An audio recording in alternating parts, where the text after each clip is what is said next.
Good afternoon.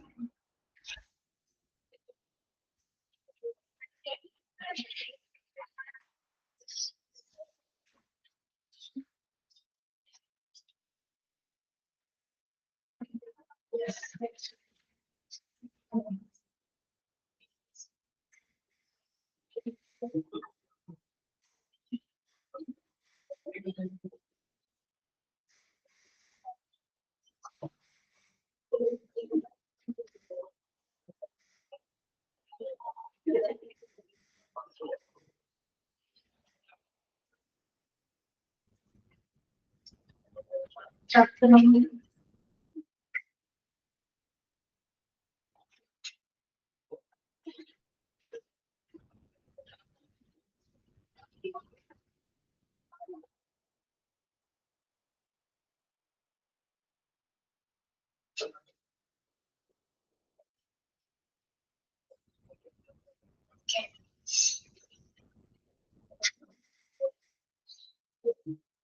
General consideration അല്ലേ പറഞ്ഞുകൊണ്ടിരുന്നത്?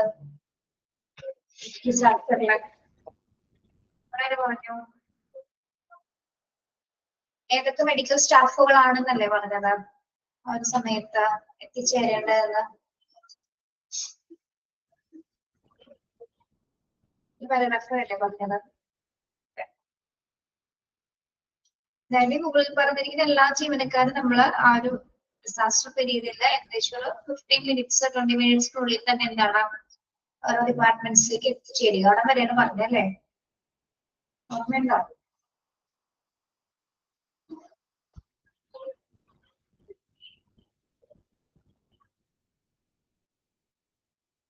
അതെ, ഈ ഒരു പാരഗ്രാഫ് ഒരേ പറഞ്ഞു കേട്ടോ.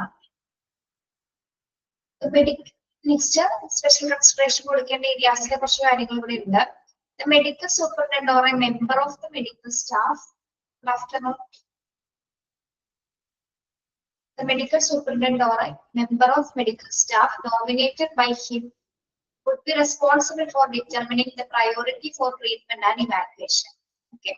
അല്ലെ, ഒരു മെഡിക്കൽ സൂപ്രണ്ടന്റ് അല്ലെങ്കിൽ ഏതെങ്കിലും ഒരു മെഡിക്കൽ സ്റ്റാഫിനെ നമ്മൾ എന്താണ് ഈ ഒരു പ്രയോറിറ്റി അനുസരിച്ച് ട്രീറ്റ്മെന്റ് കൊടുക്കാവുന്ന രീതിയിൽ അവർക്ക് ഒരു റെസ്പോൺസിബിലിറ്റീസ് കൊടുക്കും. ഓക്കെ, അതിൽ അവരെ തെരഞ്ഞെടുത്തതിന് ശേഷം അവരായിരിക്കും അതിന്റെ ചാർജ് ഉണ്ടായിരിക്കും.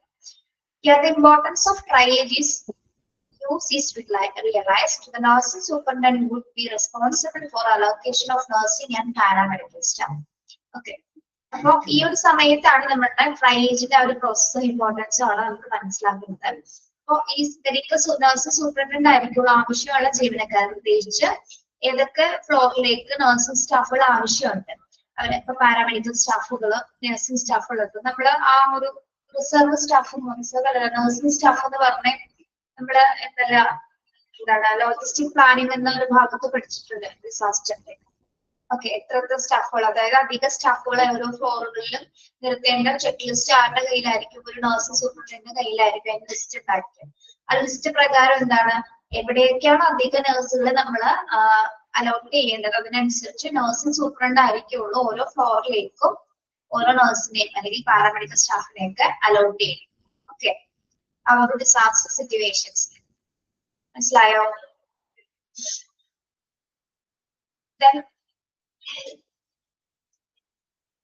പറഞ്ഞ പാരഗ്രാഫ് മനസ്സിലായോ?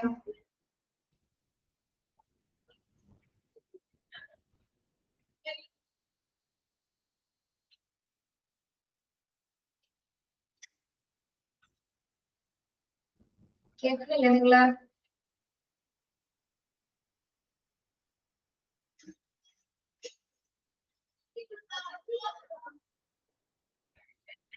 ഹലോ, കേൾക്കാൻ പറ്റുന്നില്ലേ?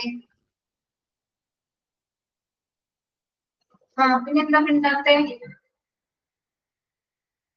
ഓക്കെ, അതൊക്കെ പറയുന്നതാണ് നമ്മുടെ അതായത് ട്രീറ്റ്മെന്റിനും ഇവാക്യുവേഷനുമുള്ള മെയിൻ ചുമതലകൾ ശരിക്കും ഒന്നല്ലെങ്കിൽ മെഡിക്കൽ സൂപ്രണ്ടിനോ മെഡിക്കൽ മെമ്പേഴ്സിന് ആരെങ്കിലും ആയിരിക്കുള്ളൂ. അവരാണ് ട്രയേജുമായി ബന്ധപ്പെട്ടുള്ള എല്ലാ പ്രോസസ്സും കൈകാര്യം ചെയ്യുന്നത്. നഴ്സിംഗ് സൂപ്രണ്ട് ആയിരിക്കുള്ളൂ ഓരോ ഫ്ലോറിലേക്കും ഏതൊക്കെ സ്റ്റാഫുകളാണ്, ഏതൊക്കെ പാരാമെഡിക്കൽ സ്റ്റാഫുകളാണ് ആവശ്യമുള്ളത് അതിനനുസരിച്ചിട്ട് അവരെ അലോട്ട് ചെയ്യും. Responsibility should be allotted to an important person in the administrative office for the recall of staff from homes and The director deputy medical superintendent would be responsible to deal with the relatives and friends of the injured and the dead. Public relations and police and also handling of voluntary workers. ഇനി നമുക്കറിയാമല്ലേ responsibility should be allotted to important persons. നമ്മൾ ഓരോ designate ആയിട്ടുള്ള പേഴ്സൺസിനൊക്കെ എന്താണ് important ആയിട്ടുള്ള ഓരോ ചുമതലകൾ അവർക്ക് കൊടുക്കും അല്ലെ. പ്രത്യേകിച്ച് ഇനി എന്താണ് ഡ്യൂട്ടിയിൽ ഇല്ലാത്തവര് നമ്മൾ ആ ഒരു സമയത്തേക്ക് എന്താണ് തിരിച്ചു വിളിക്കുക അല്ലെ. ഓഫ് ഡ്യൂട്ടിയിലുള്ളതിനെ ഉള്ള ആൾക്കാരെ അല്ലെങ്കിൽ റിസർവ്ഡ് ആയിട്ടുള്ള ഓരോ സ്റ്റാഫുകളെയൊക്കെ എന്താണ് ഈ ഒരു ഡിസാസ്റ്റർ സിറ്റുവേഷൻസിൽ അധികം സ്റ്റാഫുകൾ ആവശ്യമായത് കൊണ്ട് തന്നെ എന്താണ് അവരെയൊക്കെ നമ്മൾ തിരിച്ചു വിളിക്കും. ഇതൊക്കെ അവിടെ പഠിച്ചത് ഓർക്കുന്നുണ്ടോ ഡിപ്ലോമയില്? അത് കണക്ട് ചെയ്ത് പഠിക്കണോല്ലോ അല്ലെങ്കിൽ മനസ്സിലാവൂല. Yes. The director of deputy medical superintendent will be responsible to deal with the relatives and friends. So, relatives-നെ അല്ലെങ്കിൽ ഫ്രണ്ട്സിനെ ഒക്കെ ഡീൽ ചെയ്യുന്നതിന് പ്രധാന റെസ്പോൺസിബിലിറ്റി ആർക്കാണ്? Director of deputy medical superintendent ആണ്. ഡയറക്ടർ ഓഫ് മെഡിക്കൽ സൂപ്രണ്ടന്റ് ആണ് റിലേറ്റീവ്സിനെ അല്ലെങ്കിൽ ആ ഫാമിലി ഫ്രണ്ട്സിനെ ഒക്കെ എന്താണ് അവരെയൊക്കെ ഒന്ന് ഡീൽ ചെയ്യുന്നതും അവർക്ക് ആവശ്യമുള്ള ഇൻഫർമേഷൻസ് ഒക്കെ പറഞ്ഞു കൊടുക്കുന്നത് അദ്ദേഹം ആയിരിക്കും. ദെൻ ഇൻജേർഡ് ആയിട്ടുള്ള അതൊക്കെയാണ് ഇൻജേർഡ് ആയത് അതായത് മരണപ്പെട്ട ആൾക്കാരുടെ ബന്ധുക്കള് ഫ്രണ്ട്സ്. പിന്നെ പബ്ലിക് റിലേഷൻസിന് ഇൻഫർമേഷൻസ് പാസ് ചെയ്യുന്നു. പബ്ലിക് റിലേഷൻസിന് പബ്ലിക്കിന് കൊടുക്കേണ്ട ഇൻഫർമേഷൻസ് എന്തൊക്കെയാണ് നമ്മൾ അതിൽ പഠിച്ചിട്ടുണ്ട്. ഫോട്ടോഗ്രാഫ് നിയന്ത്രിക്കുക, പിന്നെ എന്താണ് എല്ലാ ഇൻഫർമേഷൻസും സർക്കുലേറ്റ് ചെയ്യുക, അങ്ങനെയുള്ള കാര്യങ്ങളെല്ലാം പഠിച്ചിട്ടില്ലേ? പബ്ലിക് റിലേഷന്റെ ആ ഒരു സമയത്തെ മെയിൻ ഡ്യൂട്ടീസ് എന്തൊക്കെയാണെന്ന്. ഓക്കെ. പിന്നെ ആൻഡ് പോലീസ് ഇവരെല്ലാം തന്നെ എന്താണ് also handling of volunteer workers. അപ്പൊ ഇത്തരം കാര്യങ്ങൾ കംപ്ലീറ്റ്ലി ഡീൽ ചെയ്ത് റെസ്പോൺസിബിലിറ്റി ചെയ്തത് ആരൊക്കെയാണ്? Director of deputy medical superintendent ആണ് എല്ലാ കാര്യങ്ങളും ഡീൽ ചെയ്യുന്നത് കേട്ടോ. ഓക്കെ, ഇതൊന്ന് അണ്ടർലൈൻ ചെയ്യാമോ? The director of deputy medical superintendent would be responsible to ആ ഒരു പാരാഗ്രാഫ് കംപ്ലീറ്റ് ഒന്ന് അണ്ടർലൈൻ ചെയ്യണം കേട്ടോ.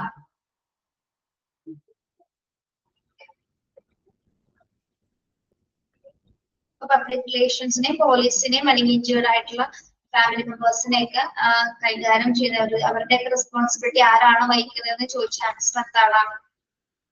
Director of deputy medical superintendent ആണ് കേട്ടോ. Okay, clear?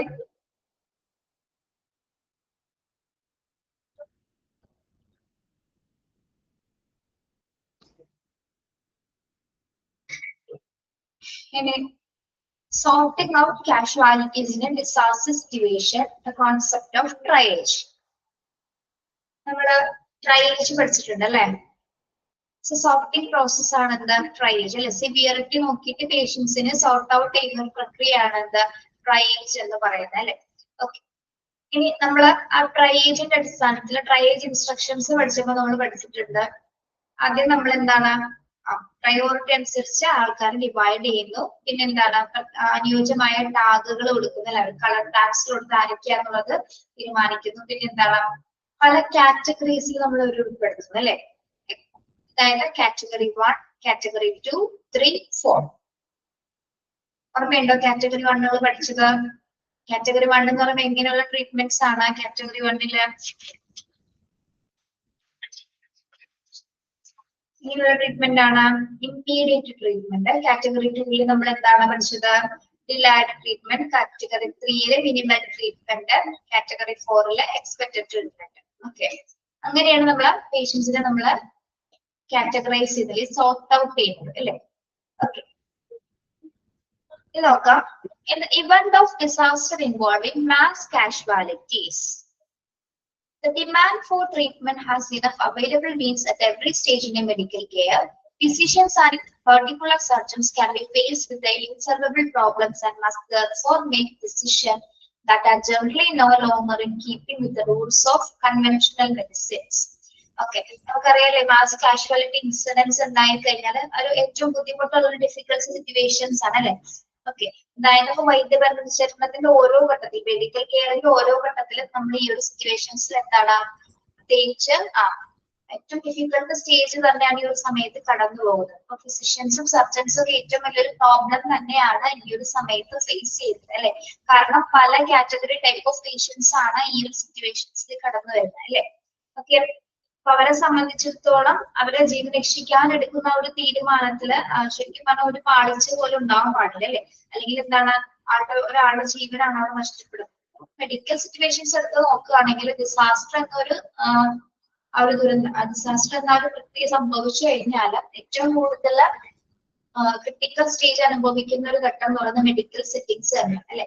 പ്രത്യേകിച്ച് ഡോക്ടേഴ്സ്, ഫിസിഷ്യൻസ് ആൻഡ് സർജൻസ് ആണ് ഈ ക്രിട്ടിക്കൽ സിറ്റുവേഷൻസിനെ ഫേസ് ചെയ്യുന്നതാണ് വ്യക്തികൾ എന്ന് പറയുന്നത്. ആ ഒരു സമയത്ത് നമുക്കറിയാലോ ഓവർഫ്ലോ ആയിട്ടുള്ള പേഷ്യൻസ് ആയിരിക്കും ഉണ്ടായിരിക്കും. അവരെല്ലാം തന്നെ ഒരേപോലെ നമുക്ക് ഡീൽ ചെയ്യാനായിട്ട് ചിലപ്പോൾ സാധിക്കണമെന്നില്ല. അങ്ങനെ ഡീൽ ചെയ്യാൻ വേണ്ടിയിട്ടാണ് നമ്മൾ എന്ത് ചെയ്യുന്നത്, പേഷ്യന്റിനെ നമുക്ക് സോർട്ട് ഔട്ട് ചെയ്യുന്നത് അല്ലെ. അപ്പൊ ഏറ്റവും ഗുരുതരാവസ്ഥയുള്ള ആൾക്കാണ് നമ്മൾ ആദ്യം ട്രീറ്റ്മെന്റ് കൊടുക്കുന്നത്. അതല്ല നമ്മൾ ട്രൈ ഏജന്റ് പഠിച്ചത്. ഓക്കെ, യെസ്, ഇവിടെ ഒരു കാര്യം പറയുന്നുണ്ട്. ഡോക്ടേഴ്സിനെ സംബന്ധിച്ച് അവർ ഒരു തീരുമാനം എടുക്കുന്ന സമയത്ത് ചിലപ്പോൾ ഹോസ്പിറ്റൽ റൂൾസിന് വിപരീതമായിട്ടൊക്കെ ചിലപ്പോൾ എടുക്കേണ്ടി വന്നേക്കാം. ഓക്കെ, അതായത് ചിലപ്പോൾ ചില മെഡിസിൻസ് ഒക്കെ ആ ഒരു സിറ്റുവേഷൻസിൽ ചിലപ്പോ കേസസ് ചിലപ്പോൾ ചിലത് റെസ്ട്രിക്റ്റഡ് ആയിരിക്കും. എന്നിരുന്നാൽ പോലും ഒരു പരീക്ഷണം എന്ന പോലെ അയാളെ രക്ഷിക്കാൻ വേണ്ടി ചിലപ്പോൾ അവർക്ക് ആ ഒരു മരുന്നുകൾ കൊടുക്കേണ്ടി വന്നേക്കാം. ഓക്കെ, അതൊക്കെ ആ ഒരു ജീവൻ രക്ഷിക്കാൻ വേണ്ടി ചെയ്യുന്ന ചില പരീക്ഷണങ്ങളാണ്. അപ്പൊ ആ ഒരു സമയത്ത് അവരെടുക്കുന്ന തീരുമാനങ്ങൾ എന്ന് പറയുന്നത് കുറച്ച് ക്രൂഷ്യൽ ആണെന്നാണ് ഉദ്ദേശിക്കുന്നത് കേട്ടോ.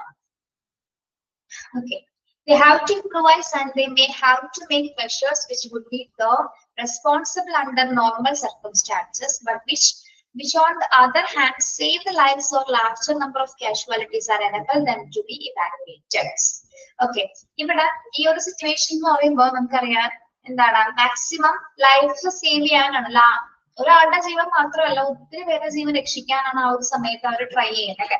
എത്ര ക്രിട്ടിക്കൽ സിറ്റുവേഷൻ ആണെങ്കിൽ പോലും എന്താണ്, ഡോക്ടേഴ്സിനെ സംബന്ധിച്ച് വലിയൊരു റെസ്പോൺസിബിലിറ്റീസ് ആണ് ആ ഡിസാസ്റ്റർ ദുരന്തം ഉണ്ടാകുന്ന സമയത്ത്. ഒരു 100-ൽ കൂടുതൽ പേഷ്യൻസ് അല്ല, അല്ലെങ്കിൽ ഒരു 1000-ഓളം പേഷ്യൻസ് ഒക്കെ ചിലപ്പോൾ വന്നു കഴിഞ്ഞാൽ നമുക്ക് ഇത്രയും പേരെ കൈകാര്യം ചെയ്യാന്ന് പറയുന്നത് ഇറ്റ്സ് വെരി ഡിഫിക്കൽട്ട് ആണ് അല്ലെ. അപ്പൊ അത്തരം സിറ്റുവേഷൻസിൽ നമ്മൾ മാക്സിമം എന്ത് ചെയ്യുന്നു, ചിലപ്പോൾ 20 പേർക്ക് ജീവൻ രക്ഷപ്പെടുത്താനും പറ്റും, ജീവൻ ചിലപ്പോൾ നഷ്ടപ്പെട്ടേക്കാം ചെയ്യാം. അങ്ങനെ പല സിറ്റുവേഷൻസ് ആ ഒരു സമയത്ത് ഉണ്ടാവാം. ഓക്കെ, അപ്പൊ മെഡിക്കൽ സ്റ്റാഫുകളെ സംബന്ധിച്ചിടത്തോളം രോഗികളെ തരംതിരിക്കാനായിട്ടാണ് അവർ എന്ത് ചെയ്യപ്പെടുന്നത്, ഈ ഒരു സോർട്ട് ഓഫ് പ്രക്രിയ. അതായത് അവർക്ക് ഈസി ആയിട്ട് കുറച്ചുകൂടി, അതായത് ഓരോ പേഷ്യന്റിന്റെ കണ്ടീഷൻ അനുസരിച്ച് നമുക്ക് ഈസി ആയിട്ട് കൈകാര്യം ചെയ്യണമെങ്കിൽ അവർ എന്ത് ചെയ്യണം, അവർ ഡിവൈഡ് ചെയ്യുകയാണെങ്കിൽ നമുക്ക് കുറച്ചും കൂടി അവരെ എന്ത് ചെയ്യാൻ പറ്റും, അവർക്ക് ഏതൊക്കെ കാറ്റഗറി വൈസ് ട്രീറ്റ്മെന്റ് കൊടുക്കുമോ നമുക്ക് അറിയാൻ പറ്റും അല്ലെ. അല്ലാതെ നമ്മളൊരു പ്ലാനും ഇല്ലാതെ നോക്കിക്കഴിഞ്ഞാൽ എന്താണ്, ഒരാളുടെ പോലും ജീവൻ ചിലപ്പോൾ രക്ഷിക്കാനായിട്ട് പറ്റിയെന്നല്ല. ആ ഒരു സമയത്താണ് ഈ ട്രയേജ് എന്ന പ്രക്രിയക്ക് ഇമ്പോർട്ടൻസ് നമ്മൾ കൊടുക്കുന്നത്. Therefore, in order to achieve best possible result, the service must consider the triage. The word triage comes from the French word meaning to sort out. ഇവിടെ ട്രയേജിനെ കുറിച്ച് പറയുന്നുണ്ട്. എന്താണ്, അടിയന്തരാവസ്ഥയുടെ സിറ്റുവേഷനിൽ, എമർജൻസി സിറ്റുവേഷൻസിലെ മെഡിക്കൽ സ്റ്റാഫുകൾ പേഷ്യന്റിനെ തരംതിരിക്കുന്നതിന് വേണ്ടിയിട്ട് തയ്യാറാക്കിയിട്ടുള്ള ഒരു പ്രോസസ് ആണ് എന്ത്, ട്രയേജ് അഥവാ ഡിവൈഡിങ് പ്രോസസ്. ഇപ്പൊ ട്രയേജ് എന്ന വാക്ക് ഒരു ഫ്രഞ്ച് വേർഡിൽ നിന്നാണ് ഉണ്ടായത്. അതിനെ നമ്മള് ടു സോർട്ട് ഔട്ട് എന്നാണ് അതിന്റെ മീനിങ് വരുന്നത് കേട്ടോ. അത് അണ്ടർലൈൻ ചെയ്യാം. എമർജൻസി സിറ്റുവേഷന്റെ സാധ്യത മനസ്സിലാക്കി പേഷ്യന്റിന്റെ കണ്ടീഷൻസ് നോക്കിയിട്ട് നമ്മൾ എന്താണ്, അവർക്ക് മുൻഗണന കൊടുക്കുന്ന ഒരു പ്രോസസ് ആണ് എന്ത്, ട്രയേജ് എന്ന് പറയുന്നത്. ഓക്കെ, ഈ ഒരു അവസരത്തിൽ എന്താണ്, കഠിനമായിട്ടുള്ള തീരുമാനങ്ങൾ പല ഡോക്ടേഴ്സിനും സർജൻസിനൊക്കെ ഈ ഒരു അവസരത്തിൽ എടുക്കേണ്ടി വന്നേക്കാം. ഓക്കെ, മനസ്സിലായോ? ഈ ലാസ്റ്റ് പറഞ്ഞ ട്രയേജിന്റെ മീനിങ് ഒന്ന് അണ്ടർലൈൻ ചെയ്യണേ.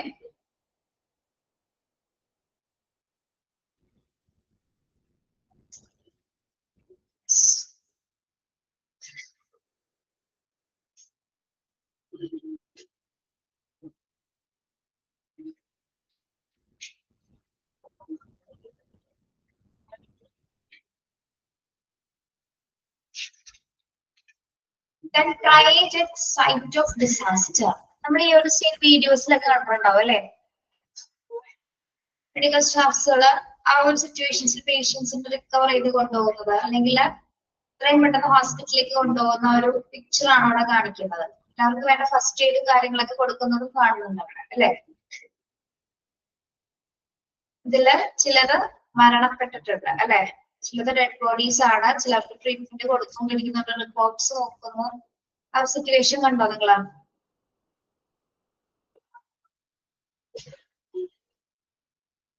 നമ്മളിത് ദുരന്തം നടന്ന ആ സൈറ്റിൽ, ആ ഡിസാസ്റ്റർ നടന്ന സൈറ്റിലുള്ള ഒരു സോർട്ട് ഔട്ട് പ്രക്രിയയാണ് കണ്ടുകൊണ്ടിരിക്കുന്നത് കേട്ടോ. ഓരോരുത്തരെ കാറ്റഗറൈസ് ചെയ്തുകൊണ്ടിരിക്കുകയാണ് അവരെ. യെസ്.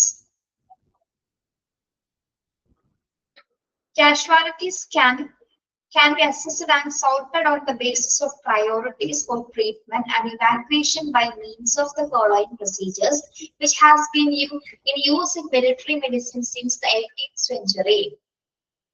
Okay.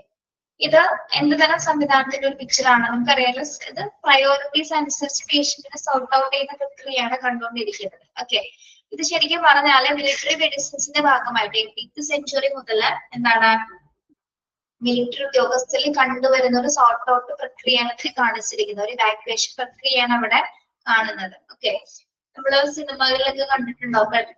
ട്രയേജ് പ്രോസസ് ഏറ്റവും കൂടുതൽ വളരെ കെയർഫുൾ ആയിട്ട് അവർ ചെയ്യുന്നത് മിലിറ്ററി സൈനികരാണ്, മിലിറ്ററി ഉദ്യോഗസ്ഥരാണ് ഏറ്റവും കെയർഫുൾ ആയിട്ട് അവർ ചെയ്യുന്നത്. ഓക്കെ, എന്താ പറയുന്നത്? യെസ്. അപ്പൊ 18th സെഞ്ചുറി മുതൽ എന്താണ് മിലിറ്ററി മെഡിസിൻസിൽ എന്താണ് ഈ ഫോളോയിങ് പ്രൊസീജിയേഴ്സ് ആണ്. അതായത് ഏത് പ്രൊസീജിയേഴ്സ് ആണ് താഴെയാണ് കൊടുത്തിരിക്കുന്നത്. നമ്മൾ പഠിച്ച പ്രൊസീജിയർ തന്നെയാണ് ഇവിടെ എക്സ്പ്ലെയിൻ ചെയ്ത് കൊടുത്തിരിക്കുന്നത്. ഓക്കെ, അതായത് നമ്മള് ട്രയേജ് എന്ന് പറയുന്നത് നമ്മൾ പറഞ്ഞല്ലേ ഡിവൈഡിങ് പ്രോസസ് ആണ്. എങ്ങനെയാണ് നമ്മൾ അതിനെ ഡിവൈഡ് ചെയ്യുന്നത്? അവരുടെ കണ്ടീഷൻ നോക്കിയിട്ട് അല്ലെ, അവരുടെ കണ്ടീഷൻ നോക്കിയിട്ടല്ലേ ഡിവൈഡ് ചെയ്യുന്നത്. കാറ്റഗറി 1 തുടങ്ങി കാറ്റഗറി 4 എന്ന രീതിയിൽ അവരെ നമ്മൾ ഡിവൈഡ് ചെയ്യുന്നു. ഓക്കെ, അത് ഈ 18th സെഞ്ചുറി മുതൽ എന്താണ് ഈ ഒരു പോളിസീസ് ആൻഡ് പ്രൊസീജിയേഴ്സ് തന്നെയാണ് നമ്മൾ ഫോളോ ചെയ്തിരിക്കുന്നത്. പ്രത്യേകിച്ച് മിലിറ്ററി ഉദ്യോഗസ്ഥർ മിലിറ്ററി മെഡിസിൻസിൽ പ്രധാനമായിട്ടും എന്താണ് ഈ പ്രൊസീജിയേഴ്സ് തന്നെയാണ് ഇവർ ഫോളോ ചെയ്യുന്നത്.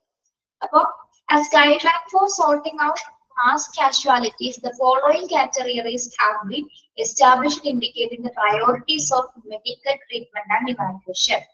ഓക്കെ, നമ്മൾ ഇങ്ങനെ പേഷ്യന്റിനെ തരംതിരിച്ചിരിക്കുന്നതിന് വേണ്ടിയിട്ടാണ് അവരുടെ കണ്ടീഷൻ അനുസരിച്ച് അവർക്ക് ആവശ്യത്തിനുള്ള പരിഗണന കൊടുത്തിട്ട് അവരെ സുഖപ്പെടുത്തുന്നതിന് വേണ്ടിയിട്ടാണ് നമ്മൾ അവരെ കാറ്റഗറൈസ് ചെയ്തിരിക്കുന്നത്. ഓക്കെ, കാറ്റഗറി 1 എന്ന് പറയുന്നത് എന്താണ്? പ്രയോറിറ്റി 1 ആണ് അല്ലെ. പ്രയോറിറ്റി 1 ഉള്ള കേസസ് ഇമ്മീഡിയറ്റ് ട്രീറ്റ്മെന്റ് കൊടുക്കുന്ന കേസസ് ആണ്. നമ്മൾ പഠിച്ചിട്ടുണ്ട് ഇമ്മീഡിയറ്റ് ട്രീറ്റ്മെന്റ് കൊടുക്കുന്ന കേസുകൾ ഏതൊക്കെയായിരുന്നു? ഓർമ്മയുണ്ടോ? ന്യൂമോതൊറാക്സ്, ഹീമോതൊറാക്സ് ഓർക്കുന്നുണ്ടോ? മനസ്സിലൊക്കെ major trauma. Okay, yes. Delayed ട്രീറ്റ്മെന്റിൽ വരുന്ന എന്തൊക്കെയായിരുന്നു? ഡിലൈഡ് ട്രീറ്റ്മെന്റില് എന്തൊക്കെ കേസസ് ആയിരുന്നു?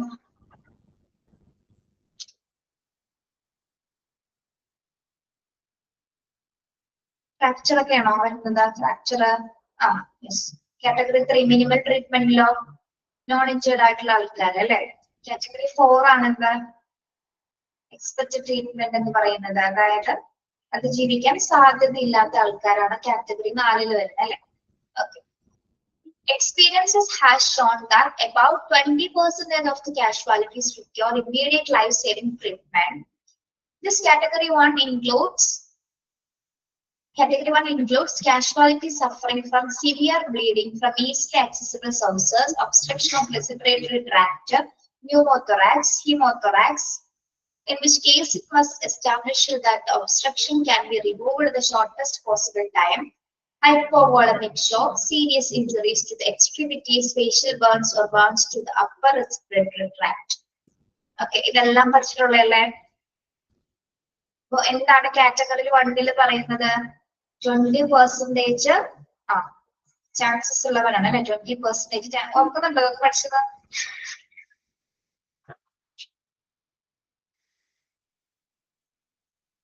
യെസ്. അപ്പൊ ഇത്തരം സിറ്റുവേഷൻസ് വന്നാൽ അതായത് ഇപ്പൊ ന്യൂമോതൊറാക്സ് പോലെ നമുക്കറിയാലോ ന്യൂമോതൊറാക്സ് എന്താണ്? ചെസ്റ്റ് വാളിനും നെഞ്ചിന്റെ ഭിത്തിയിലും ഇടയിൽ എന്താണ് എയർ തങ്ങി നിൽക്കുന്ന ഒരു സിറ്റുവേഷൻ. അതേപോലെ തന്നെ ഹീമോതൊറാക്സ് എന്താണ് പ്ലൂറൽ ക്യാവിറ്റിയിലെ ബ്ലഡ് കൊട്ട് ചെയ്തിരിക്കുന്ന സിറ്റുവേഷൻ അല്ലെ.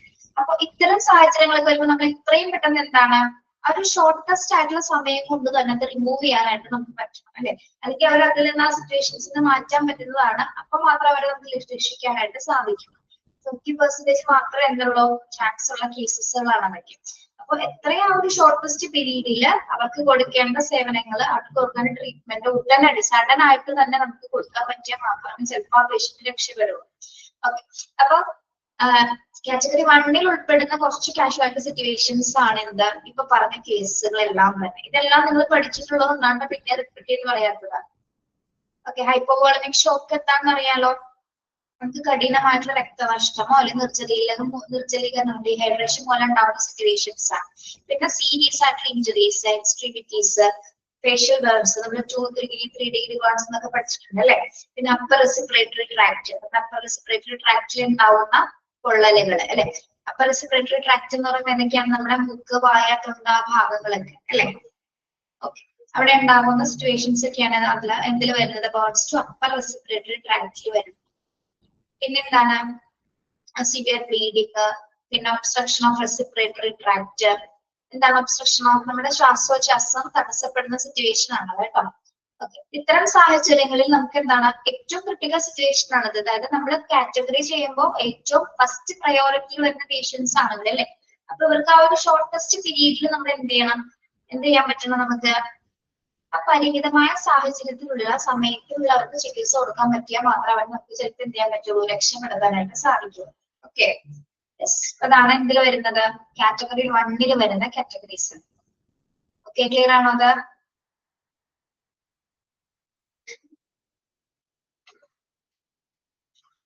Okay, then delayed treatment category 2. Delayed treatment category 2 can be considered for about 40% of casualties having possibly received life-saving treatment. Their lives are no longer in acute danger, so that an operation can be performed within the next 6 to 8 hours. This category includes casualties suffering from fractures and dislocation, injuries to abdomen and thorax, the urogenital tract, the skull of the brain, 2 and 3 degree burns covering 20 to 30% of the body, or 3rd degree burns, 3 degree burns up to 20% of the body. Delayed treatment എന്ന് പറയുമ്പോൾ എന്താണ് നമ്മൾ കുറച്ച് വൈകിയ treatments ആണ് അല്ലെ. delayed treatment എന്ന് പറഞ്ഞാൽ കാറ്റഗറി 2 പ്രയോറിറ്റി 2 വരുന്നതാണ് അല്ലെ. എന്തൊക്കെ കേസസ് ആണ് ഇത് വരുന്നത്?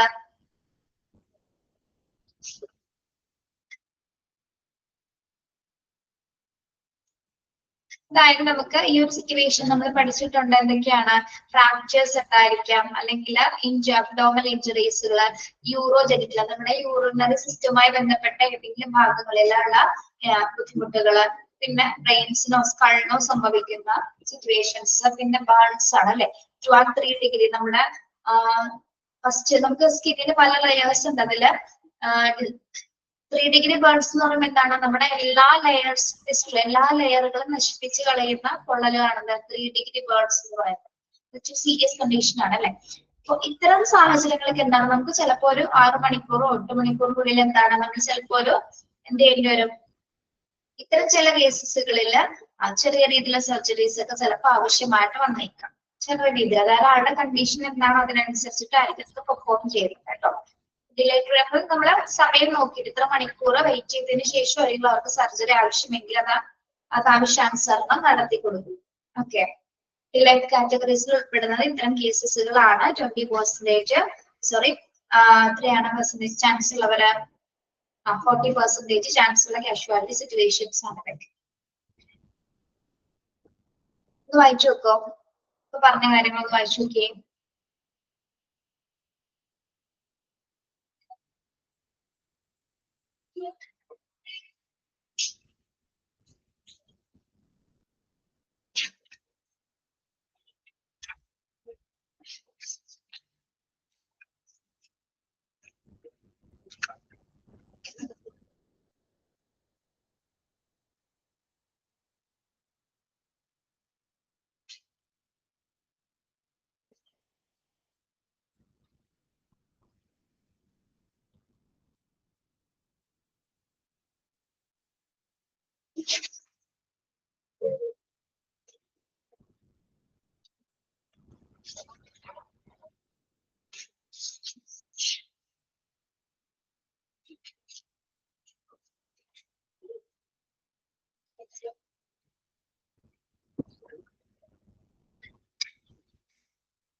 ക്ലിയർ ആണോ?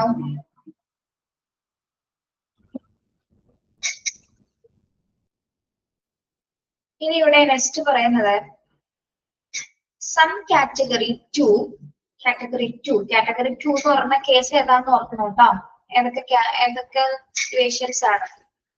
Category 2 casualties may require upgradation to Category 1 or some Category 1 casualty may necessitate to downgrade to Category 2.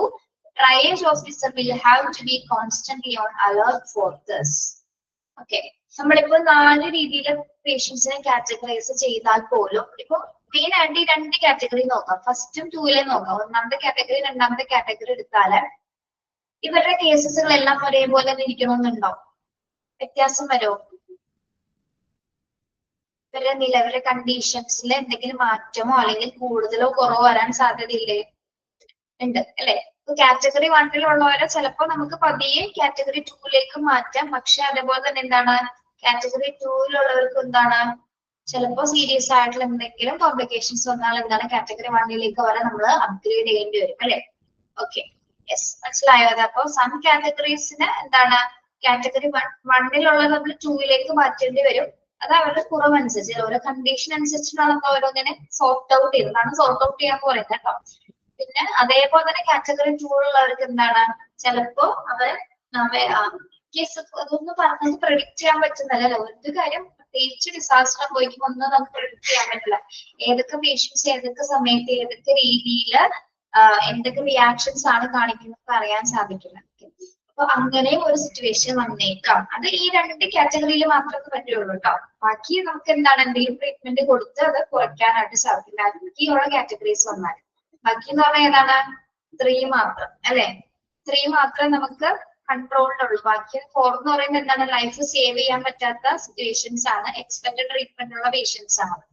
Okay, അപ്പോ ഈ ഒരു ഇതിനെ കുറിച്ചിട്ട് എന്താണ് പ്രത്യേകിച്ച് ട്രയേജ് ഓഫീസർ അല്ലെ അതിനെ പറ്റി, അതായത് ഈ പേഷ്യൻസിനെ നമുക്ക് കാറ്റഗറി 1-ൽ നിന്ന് 2-ലേക്ക് അപ്ഗ്രേഡ് ചെയ്യും ഡൗൺഗ്രേഡ് ചെയ്യേണ്ട ആ ഒരു സിറ്റുവേഷൻ മനസ്സിലാക്കി കഴിഞ്ഞാൽ എന്താണ് അതിനെ പറ്റി ട്രയേജ് ഓഫീസർ നിരന്തരമായിട്ട് എന്താണ് അതിനെപ്പറ്റി എന്താ പറയാ അദ്ദേഹത്തിന് വ്യക്തമായിട്ടുള്ള രീതിയിൽ ആ അവസ്ഥകളിൽ മാറ്റം വന്നേക്കാം എന്ന രീതിയിൽ അത് അദ്ദേഹം ഇവാലുവേറ്റ് ചെയ്തിട്ടുണ്ടായിരിക്കും. ഓക്കെ, ദെൻ എപ്പോഴും അദ്ദേഹം അലേർട്ട് ആയിരിക്കണം. ട്രയേജ് ഓഫീസർ എപ്പോഴും എങ്ങനെയാണ് അലേർട്ട് ആയിരിക്കണം. പേഷ്യന്റിന്റെ കണ്ടീഷൻ എപ്പോ വേണമെങ്കിലും മാറാം, അതിനനുസരിച്ച് എപ്പോ വേണമെങ്കിലും പ്രിപ്പയർ ആയിരിക്കാനായിട്ട് അദ്ദേഹത്തിന് സാധിക്കും. ഓക്കെ, ക്ലിയർ ആണോ?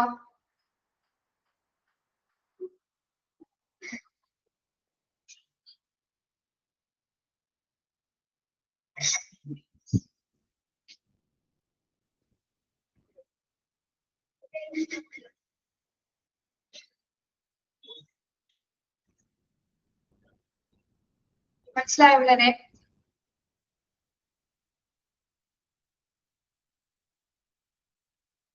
ഒന്നുകൂടി പറയാം, ഈ ട്രയേജ് ഓഫീസർ നിരന്തരമായിട്ട് രോഗികളെ ഇവാലുവേറ്റ് ചെയ്തുകൊണ്ടേയിരിക്കണം. എന്തുകൊണ്ടാണ് അവരുടെ നിലയിൽ എന്തെങ്കിലും വ്യത്യാസങ്ങൾ വരുന്നുണ്ടോ എന്ന് അറിയാൻ വേണ്ടിയിട്ടാണ് നമ്മൾ ഇവാലുവേറ്റ് ചെയ്യുന്നത്. വരുന്നുണ്ടെങ്കിൽ എന്താണ് കുറവുള്ളവരെ മറ്റു കാറ്റഗറിയിലേക്ക് മാറ്റുന്നു, കൂടുതലുള്ളവരെ എന്താണ് ഫസ്റ്റ് കാറ്റഗറിയിലേക്ക് മാറ്റുന്നു. അങ്ങനെയാണ് അവർക്ക് ട്രീറ്റ്മെന്റ് കൊടുക്കുന്നത് കേട്ടോ.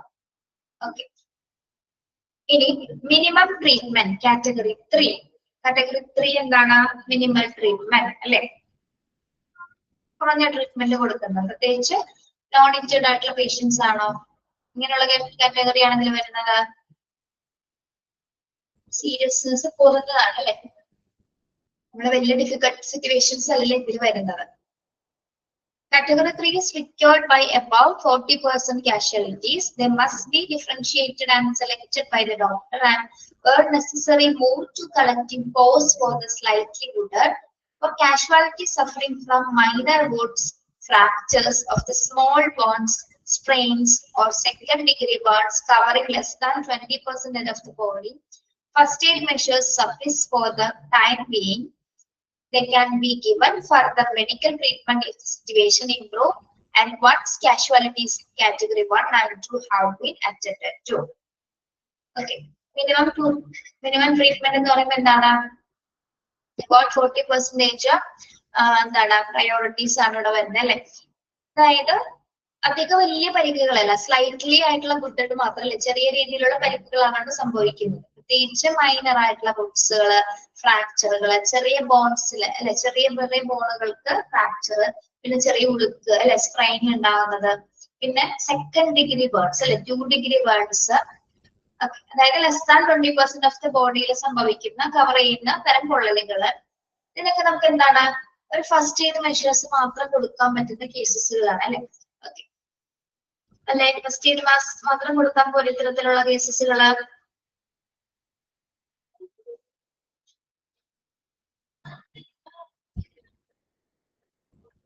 ഓക്കെ, ഇവിടെ ഒരു കാര്യം പറയുന്നുണ്ട്, they can be given further medical treatment if the situation improve and once casualties in category 1 and 2 have been attended to. എന്താ പറയുന്നത്?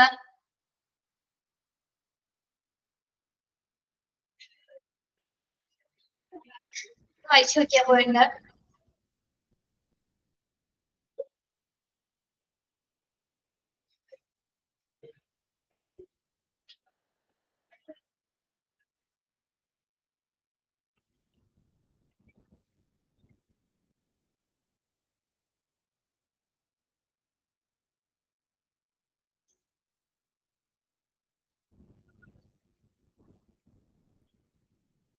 ഇത് ഏത് കാറ്റഗറീസിന്റെ കാര്യമാണ് പറയുന്നത്?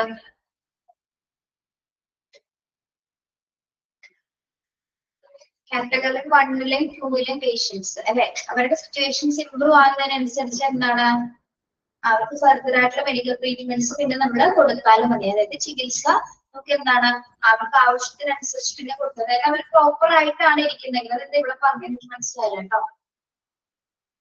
ഫസ്റ്റ് പറയേണ്ട കാര്യമാണ്.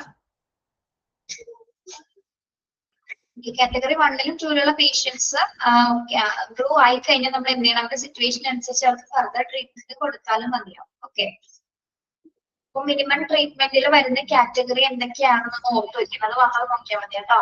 ഏതൊക്കെ കേസാണെന്ന് പഠിച്ചു വെക്കാം. മൈനർ വുഡ്സ്, ഫ്രാക്ചർ, ആ പേരുകൾ മാത്രം നോക്കി ഒന്ന് അണ്ടർലൈൻ ചെയ്തേ കേട്ടോ.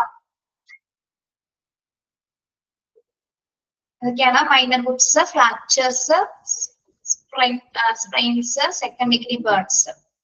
ഓക്കെ, ഇത് മാത്രം ഒന്ന് നോക്കിയാൽ മതി. Okay,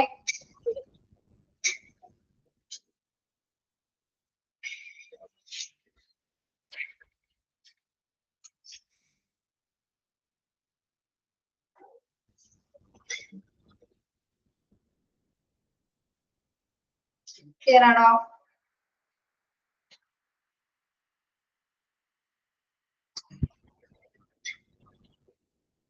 In certain exceptional cases and a disaster involving mass casualties, one such exception, some patients will have to be assigned to category 4 expected treatment. Okay, it's certain exception cases എന്ന് പറയുമ്പോൾ എന്താണ്, എങ്ങനെയുള്ള cases ആണ് exception cases എന്ന് പറയുന്നത്? Exception എന്ന് പറയുന്നത് അസാധാരണമായിട്ടുള്ള കേസസുകളാണ് അല്ലെ, ഡെത്ത് അല്ലെങ്കിൽ മരിച്ചുകൊണ്ടിരിക്കുന്ന പേഷ്യൻസ് നമുക്ക് പ്രെഡിക്റ്റാൻ ഒട്ടും സാധ്യതയില്ലാത്ത കേസസുകളാണെന്ന് പറയാം അല്ലെ. ഓക്കെ, അതായത് വൻ തോതിൽ മരണം ഉണ്ടാവാൻ സാധ്യതയുള്ള കേസസുകൾ, അതാണ് ഇന്ന് കാറ്റഗറി 4ൽ വരുന്ന പേഷ്യൻസ് എന്ന് പറയുന്നത്. This category will include dying or the injured with no chance of survival. Okay, ഏത് കാറ്റഗറി ആണ് ഇത് വരുന്നത്? Dying or injured with no chance of survival. ജീവിക്കാൻ ഒട്ടും സാധ്യതയില്ലാത്ത അല്ലെങ്കിൽ മരിച്ചുകൊണ്ടിരിക്കുന്ന പേഷ്യൻസ് ആണ് ഇതിൽ വരുന്നത്. എക്സ്പെക്ടഡ് അല്ലെങ്കിൽ ചില അസാധാരണ കേസുമായി ബന്ധപ്പെട്ടിട്ടുള്ള ഈ ഒരു കാറ്റഗറിയിൽ ഉൾപ്പെടുന്നത്. ഓക്കെ, അത് അണ്ടർലൈൻ ചെയ്യണേ. അറിയാലോ, നിങ്ങൾക്ക് അത് പഠിച്ചിട്ടുള്ളതല്ലേ category 4. To operate on latter would be so difficult and time consuming that meanwhile other casualties in category 1 would die. Such injuries require pain controlling drugs and nursing comfort. Beyond this, a constant watch must be kept on their condition in case it necessary to assign them to another category. Okay, നമുക്കറിയാം ഈ കേസസിലുള്ള patients എന്ന് പറയുമ്പോൾ ചിലപ്പോൾ രക്ഷപ്പെട്ടേക്കാം, ഒട്ടും രക്ഷപ്പെടാൻ സാധ്യതയില്ലാത്ത ആൾക്കാരാണ് അല്ലെ. Okay, അപ്പൊ നമ്മൾ എന്താണ് ഇൻ കേസ് ഇതിൽ നമ്മളപ്പോ നിരന്തരമായിട്ട് നമ്മൾ അനലൈസ് ചെയ്താൽ മാത്രമേ നമുക്ക് ഇവരുടെ കേസ് എന്താണ് എപ്പോഴാണ് ഇവരുടെ എന്തെങ്കിലും മാറ്റം വരുന്നതോ നമുക്ക് അറിയാൻ പറ്റുള്ളൂ. അതായത് നമ്മൾ എന്ത് ചെയ്യണം, അവരെ നിരന്തരമായിട്ട് എന്ത് ചെയ്ത് വിളിക്കണം, നിരന്തരമായിട്ട് ഒബ്സർവ് നിരീക്ഷിച്ചാൽ മാത്രമേ ചിലപ്പോ ഞാൻ പറയല്ലേ ചില രീതിയിൽ ചെറിയ ഹാർട്ട് ബീറ്റ്സ് ചെറിയ രീതിയിൽ പൾസ് ഉള്ളവർ മാത്രമേ ഒഴിക്കുള്ളൂ അവര്. ഓക്കെ, അല്ലെങ്കിൽ ചിലപ്പോൾ വെന്റിലേറ്ററിൽ തുടരുന്ന പേഷ്യൻസ് ആയിരിക്കും. അങ്ങനെയാണെങ്കിൽ പോലും നമ്മൾ എന്താണ് നിരന്തരമായിട്ട് ഒരു ഡോസിങ് സപ്പോർട്ട് അല്ലെങ്കിൽ മറ്റെന്തെങ്കിലും പെയിൻ റിലീവ്, ചിലപ്പോ പെയിൻ റിലീവ് കൺട്രോൾ ഒക്കെ കൊടുക്കും, മരുന്നുകളൊക്കെ കൊടുക്കും. നമ്മൾ എന്താണ് ചിലപ്പോൾ കുറച്ച് സമയത്തേക്ക് ചിലവർ നമുക്ക് എന്താണ് ആളുടെ ജീവൻ നിലനിർത്താൻ സാധിക്കും. പക്ഷെ അതേ സമയം എന്താണ് ചിലപ്പോ ആള് മരിച്ചെന്നിരിക്കും. എന്നിരുന്നാൽ കൂടി എന്താണ് ഇൻ കേസ് ആൾക്ക് ആളുടെ കണ്ടീഷൻസ് ഓക്കെ ആവുകയാണെങ്കിൽ നമ്മൾക്ക് ഓരോ നമ്മൾ നേരത്തെ പറഞ്ഞിരിക്കുന്ന ബാക്കിയുള്ള 3 കാറ്റഗറീസിലേക്കും ആളെ മാറ്റാവുന്നതാണ്. ഓക്കെ, ഇപ്പോ ഫോർ എക്സ്പെക്ടഡ് ട്രീറ്റ്മെന്റിലുള്ള പേഷ്യന്റിന് ചിലപ്പോ അത്ഭുതം സംഭവിക്കാന്നൊക്കെ പറയില്ലേ, അങ്ങനെ സംഭവിച്ച ചിലപ്പോൾ ആളെ ചിലപ്പോൾ കാറ്റഗറി 1ലേക്ക് മാറ്റാൻ പറ്റും. ഓക്കെ, കാറ്റഗറി 1 എന്ന് പറയുമ്പോൾ എന്താണ്, അത് ക്രിട്ടിക്കൽ കേസസ് തന്നെയാണ്, എന്നാൽ പോലും രക്ഷപ്പെടാൻ സാധ്യതയുണ്ട് അല്ലെ. അതിൽ നിന്ന് ചിലപ്പോൾ കുറച്ചുകൂടി ബെറ്റർ ആയി കഴിഞ്ഞാൽ എങ്ങോട്ട് മാറ്റും, കാറ്റഗറി 2ലേക്ക് മാറ്റാം. ഓക്കെ, അങ്ങനെ നമ്മൾ എന്താണ് പ്രയോറിറ്റീസ് നോക്കിയിട്ട് അല്ലെങ്കിൽ ആളുടെ കണ്ടീഷൻ നോക്കിയിട്ടാണ് ഇതെല്ലാം ചെയ്യുന്നത് കേട്ടോ. അതുകൊണ്ട് തന്നെയാണ് ഇത് ഡിഫിക്കൽട്ട് ആയിട്ടുള്ള സിറ്റുവേഷൻസ് ആണെന്ന് പറയുന്നത്. ഓക്കെ, എന്നിരുന്നാൽ പോലും കാറ്റഗറി 4 നമ്മൾ ഉദ്ദേശിക്കുന്നത് ജീവിക്കാൻ സാധ്യതയില്ലാത്ത കേസുകളുടെ ആ ഒരു കാറ്റഗറിയിലാണെന്ന് വരുന്നത്. ഓക്കെ, മനസ്സിലായോ?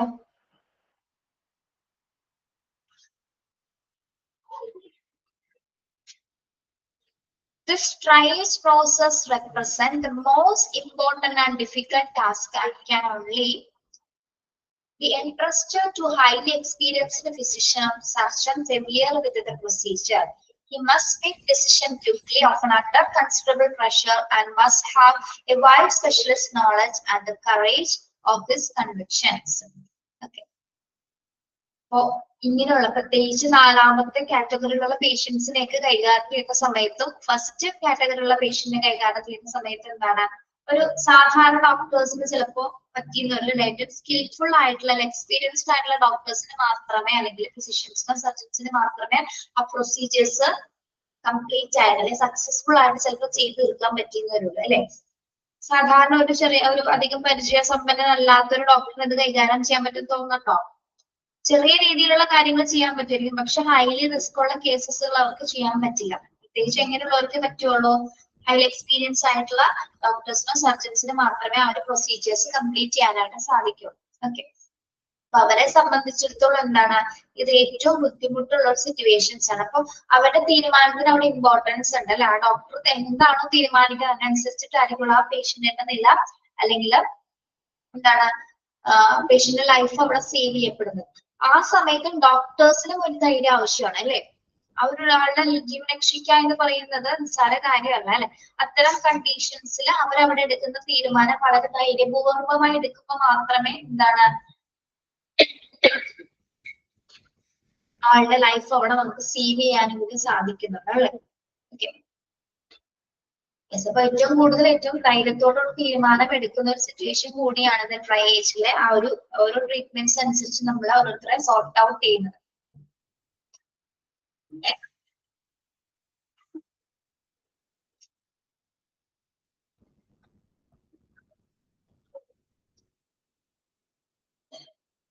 ആരാണ് അവിടെ ആരാണ് അവിടെ ഫോൺ ഓൺ ചെയ്യണ ക്യാമറ ഓൺ ചെയ്യണ ആരാണ്?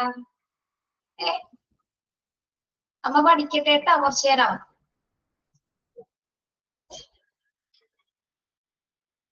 അമ്മ പഠിക്കട്ടെ കേട്ടാ, കുറച്ച് കഴിഞ്ഞിട്ട് വരൂട്ടോ ഫോൺ. ബഹളമുള്ള നിമ്മി.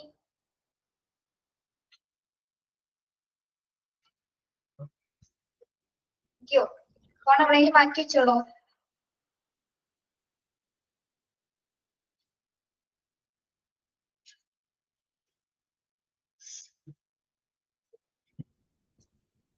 ഓക്കെ.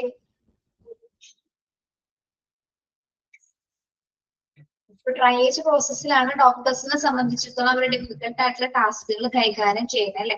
ഓക്കെ, അവരുടെ ഡിസിഷൻസിന് അവിടെ പ്രാധാന്യമുണ്ട്. മാത്രമല്ല ഡിസിഷൻ എടുക്കാനുള്ള ഒരു ധൈര്യം കൂടി നല്ല രീതിയിൽ അവർക്ക് ഉണ്ടെങ്കിൽ മാത്രമേ ആ ഒരു പ്രോസസ്സ് അവർക്ക് നല്ല രീതിയിൽ കംപ്ലീറ്റ് ചെയ്യാനും ഓരോ പേഷ്യന്റിന്റെ ജീവൻ രക്ഷിക്കാനായിട്ടും സാധിക്കുള്ളൂ. ഓക്കെ, മാത്രമല്ല നല്ല സ്പെഷ്യലിസ്റ്റ് നോളജും അവർക്ക് നല്ല രീതിയിൽ അവർക്ക് ഉണ്ടായിരിക്കണം. എക്സ്പീരിയൻസ് ആയിട്ട് വെൽ എക്സ്പീരിയൻസ് ആയിട്ടുള്ള ഫിസിഷ്യൻ സർജൻസിന് മാത്രം ഇത് നല്ല രീതിയിൽ പെർഫോം ചെയ്യാനും സാധിക്കും. Okay. It should be noted here that diagnosis of the casualty is not final. It must be renowned at every stage of evacuation, on the way to the hospital, and repeated during prolonged periods in any intermediary medical unit. A patient initially seen in hopeless condition may recover, while another initially requiring urgent treatment may have deterioration and be near death. The general or logistic situation may also have already altered. For example, there may be more doctors and auxiliary staff available. The influx of casualties may have ceased. Renewed supplies may have arrived, or the possibilities of evacuating casualties may have worsened or improved. Okay, ഇപ്പൊ ട്രയേജുമായി ബന്ധപ്പെട്ട last final ആയിട്ടുള്ള കുറച്ച് കാര്യങ്ങളാണ് ഇവിടെ സൂചിപ്പിക്കുന്നത്. ട്രയേജിൽ നമ്മൾ എന്താണ് പേഷ്യന്റിനെ sort out ചെയ്തതിനു ശേഷം അവർക്ക് വേണ്ട ചികിത്സകൾ കൊടുത്ത് ചികിത്സകളിൽ പൂർത്തീകരിക്കുന്നതിനനുസരിച്ച് നമ്മൾ അവർ എന്ത് ചെയ്യും, ഓരോ സ്റ്റേജിലും അവർ നമ്മൾ എന്ത് ചെയ്യും, ഓരോ ചികിത്സയ്ക്കും ശേഷം പേഷ്യൻസിനെ നമ്മൾ എന്താ ചെയ്യുന്നത്, പറയാ ട്രീറ്റ്മെന്റ് കഴിഞ്ഞതിന് ശേഷം എന്തായിരിക്കും, കാറ്റഗറീസ് ചേഞ്ച് ചെയ്യും. ഓക്കെ, അതിനുശേഷം എന്താണ് ചെയ്യുന്നത്,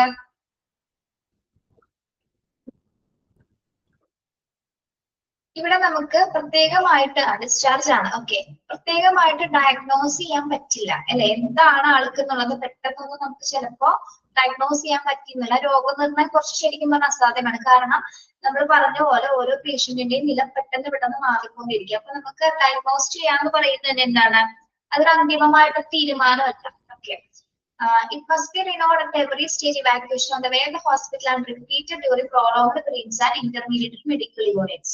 ഇവിടെ എന്താ പറയുന്നത്, ഇപ്പൊ ഇവാക്യുവേറ്റ് ചെയ്യുന്ന സമയത്ത് പലർക്കും പല സിറ്റുവേഷൻസ് ചിലപ്പോൾ ഉണ്ടായെന്ന് വരാം. എന്ന് പറഞ്ഞാൽ നമുക്ക് അവരെ നോക്കാതിരിക്കാൻ പറ്റുമോ? അപ്പൊ എത്ര കുറച്ച് സമയത്തേക്ക് തന്നെ എന്താണ്, ഒരു പ്രോലോങ്ങഡ് പീരീഡിലേക്ക് തന്നെ എന്താണ് ഇന്റർമീഡിയറ്ററി ആയിട്ടുള്ള മെഡിക്കൽ യൂണിറ്റ്സ് അവിടെ ഉണ്ടായിരിക്കേണ്ടത് അത്യാവശ്യമാണ്. ഇനി ചില ഹോപ്പ്ലെസ് ആയിട്ടുള്ള സിറ്റുവേഷൻസ് വരാനുള്ള സാധ്യത, നമുക്ക് ഇത് ശരിക്കും പറഞ്ഞാൽ ഒന്നും പ്രെഡിക്റ്റ് ചെയ്യാൻ പറ്റാത്ത സാഹചര്യങ്ങൾ, നമുക്ക് ജസ്റ്റ് പ്ലാൻ ചെയ്യാൻ മാത്രമേ പറ്റുള്ളൂ. ആരുടെ കണ്ടീഷൻ ഏതൊക്കെ രീതിയിൽ എങ്ങനെയാവോ എന്ന് പറയാൻ പറ്റില്ല. ഇപ്പൊ നമുക്ക് പഠിപ്പിച്ചെടുക്കുമ്പോൾ കൂടെ അങ്ങനെ പറയാൻ പറ്റുള്ളൂ. അങ്ങനെയാണ് ഡിസാസ്റ്റർ മാനേജ്മെന്റ് എന്ന് പറഞ്ഞ ഒരു പ്രക്രിയയാണ്. നമ്മളിപ്പോ പല കാറ്റഗറിയിലും പല സിറ്റുവേഷൻസ് പഠിച്ചു, പല രോഗികളുടെ പല അവസ്ഥകൾ, അതേപോലെ തന്നെ അവസ്ഥകളിൽ പല ടൈപ്പ് ഓഫ് വ്യത്യാസങ്ങൾ വരാം അല്ലെ. അപ്പൊ അതിനനുസരിച്ചിട്ട് നമുക്കൊന്നും പ്രവചിക്കാൻ പറ്റാത്ത രീതിയിലുള്ള കേസുകളാണ് ഡിസാസ്റ്ററിൽ ഉണ്ടാവുന്നത്. അപ്പൊ നമ്മൾ ഇപ്പൊ 5 മണിക്ക് നിർത്തണമെന്ന് വിചാരിച്ച് തീർക്കാൻ പറ്റുന്ന ജോലികളല്ല, അല്ലെങ്കിൽ അത്തരം ഡ്യൂട്ടീസ് അല്ല ഇവിടെ ഉണ്ടാവുന്നത്. ഓക്കെ, ഒരു സമയം കൃത്യമായിട്ട് അതിൽ പറയാൻ പറ്റില്ല. പെട്ടെന്ന് ഒരാളുടെ രോഗം എന്താന്ന് പോലും ഒരു അന്തിമ തീരുമാനം നമുക്ക് അവിടെ പറയാൻ കൂടി പറ്റില്ല. Okay, a patient initially in a hopeless condition may recover, while another initially requiring urgent treatment may have it treated and be near death. Okay, ഇവിടെ എന്താ പറയുന്നത്, hopeless situations may recover പറഞ്ഞെന്താ,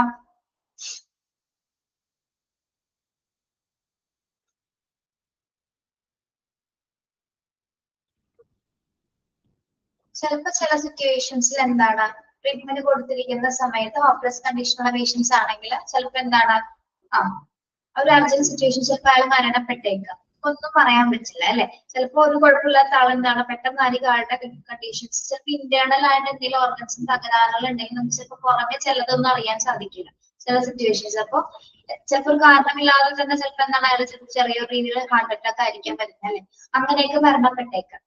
ഓക്കെ, അപ്പൊ അത്തരം സാഹചര്യങ്ങൾ എന്തായാലും ഒരു ഡിസാസ്റ്റർ സിറ്റുവേഷൻ, പ്രത്യേകിച്ച് ഒരു ട്രയേജ് പ്രോസസ്സിൽ ഉണ്ടാവാനായിട്ടുള്ള സാധ്യതയല്ല. അപ്പോൾ നമുക്ക് അതിന് വേണ്ടിയിട്ട് വലിയ തരത്തിലുള്ള സന്നാഹങ്ങൾ എന്തായാലും എന്താണ് നിർബന്ധമായിട്ടുണ്ടായിരുന്നു. നമ്മളതാണ് ലോജിസ്റ്റിക് പ്ലാനിങ്ങിൽ പഠിച്ചിരിക്കുന്നത് അല്ലെ. ഏതൊക്കെ എല്ലാത്തരം സ്റ്റാഫുകൾ ആ ഒരു സമയത്ത് നമുക്ക് അവൈലബിൾ ആയിരിക്കും. പ്രത്യേകിച്ച് ഈ ഒരു സിറ്റുവേഷൻ ഹാൻഡിൽ ചെയ്യാനായിട്ടുള്ള സഫീഷ്യന്റ് ആയിട്ടുള്ള ഡോക്ടേഴ്സ്, ആൻസിലറി സ്റ്റാഫുകൾ. ആൻസിലറി സ്റ്റാഫ് ഏതാണെന്ന് അറിയാലോ. ആൻസിലറി ഡിപ്പാർട്ട്മെന്റ്സ് ഏതൊക്കെയാണ്? ഹോസ്പിറ്റൽ ആൻസിലറി ഡിപ്പാർട്ട്മെന്റ്സ് ഏതൊക്കെയാണ്? റേഡിയോളജി, പിന്നെ ഏതൊക്കെയാണ്? ലബോറട്ടറി, മറ്റനുബന്ധ ഡിപ്പാർട്ട്മെന്റിലാണ് ലാബ്, റേഡിയോളജി മുതലായവ. അത്തരത്തിലുള്ള എല്ലാ സ്റ്റാഫുകളും അവിടെ അവൈലബിൾ ആയിരിക്കണം. പിന്നെന്താണ്? കാഷ്വാലിറ്റീസിൽ ആ ഒരു എന്താ പറയാ, ചിലപ്പോൾ ആ സമയത്തൊക്കെ ഫാർമസി അവൈലബിൾ ആയിരിക്കണം. പിന്നെ എന്താണ്? ആൻസിലറി സർവീസ് എന്ന് പറയുമ്പോൾ ഏതൊക്കെ വരും? പിന്നെ റേഡിയോളജി, ലബോറട്ടറി, ഫാർമസി, പിന്നെ ഏതൊക്കെയാണ്?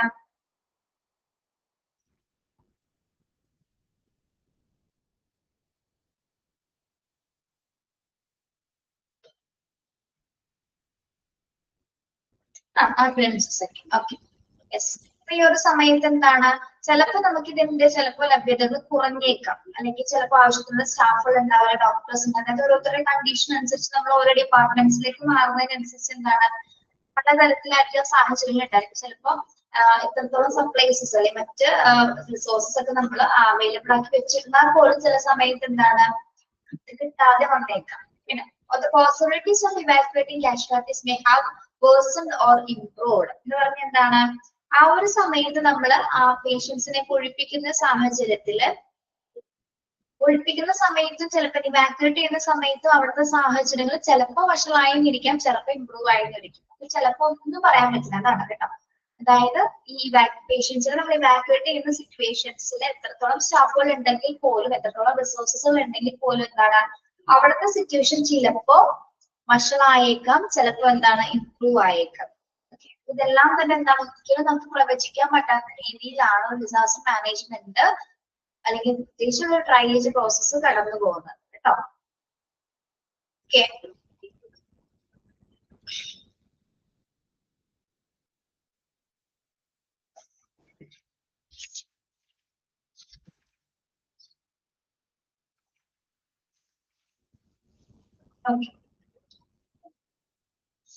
ഇവിടെ നിങ്ങൾ ഇനി ടീച്ചർ പറഞ്ഞ കാറ്റഗറീസ് മാത്രം നിങ്ങൾ പഠിച്ചാൽ മതി കേട്ടോ, ബാക്കിയൊന്നും വാരി വലിച്ച് പഠിക്കണ്ട.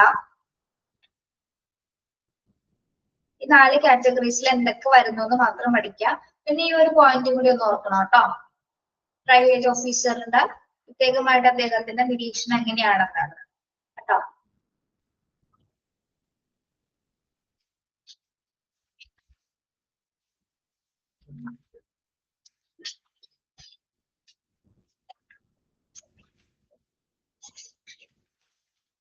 ഓക്കെ,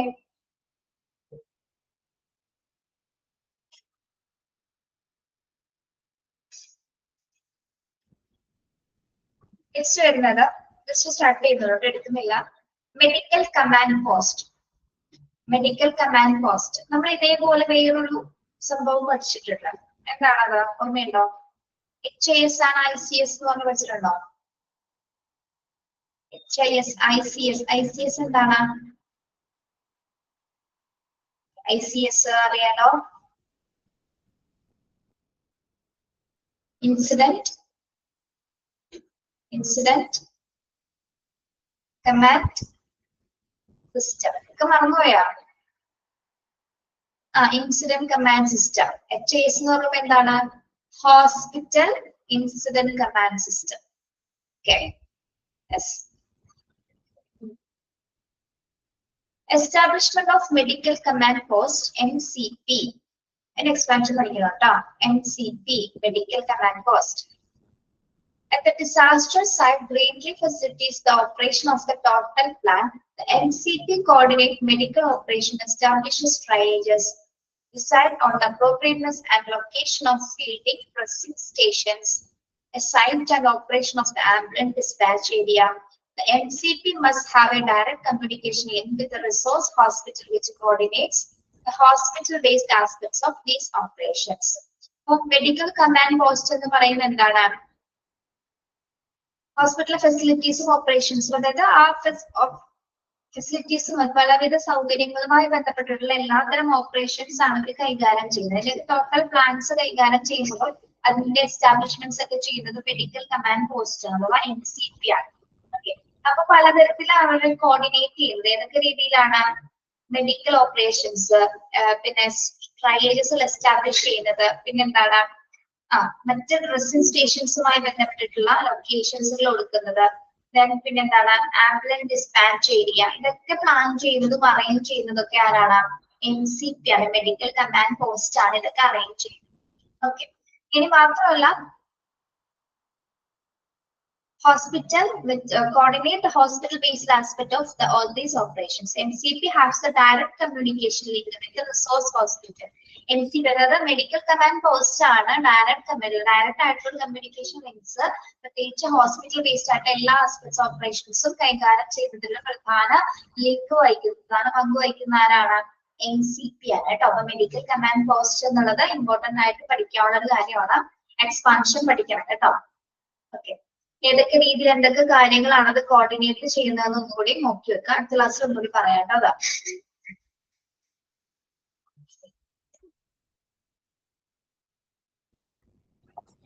നമ്മുടെ ഈ ഭാഗത്താണ് നമ്മള് ടാഗിങ് പഠിച്ചിട്ടില്ലേ? കളർ ടാഗ്, ക്രിട്ടിക്കലുള്ള പേഷ്യൻസ്, ഇല്ലായിട്ടുള്ള പേഷ്യൻസ്, നോൺ അഡ്മിറ്റഡ് ആയിട്ടുള്ള പേഷ്യൻസ്, ഡെഡ് പേഷ്യൻസ്, അവർക്കൊക്കെ ഓരോ കളർ ടാഗുകൾ കൊടുക്കുന്നൊക്കെ പഠിച്ചിട്ടില്ലേ? ഓർമ്മയുണ്ടോ? അതൊക്കെ ഈ ഒരു കാറ്റഗറിയിലാണ് നമ്മൾ പഠിക്കാൻ പോകണം കേട്ടോ. യെസ്, അത് അടുത്ത ക്ലാസ്സിൽ എടുക്കാം കേട്ടോ. Okay, thank you.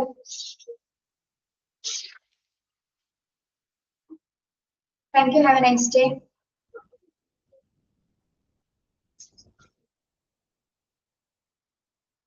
Hello, കുഞ്ഞു ഉറങ്ങൂലേ? ഉച്ചയ്ക്ക് ഉറങ്ങൂലേ?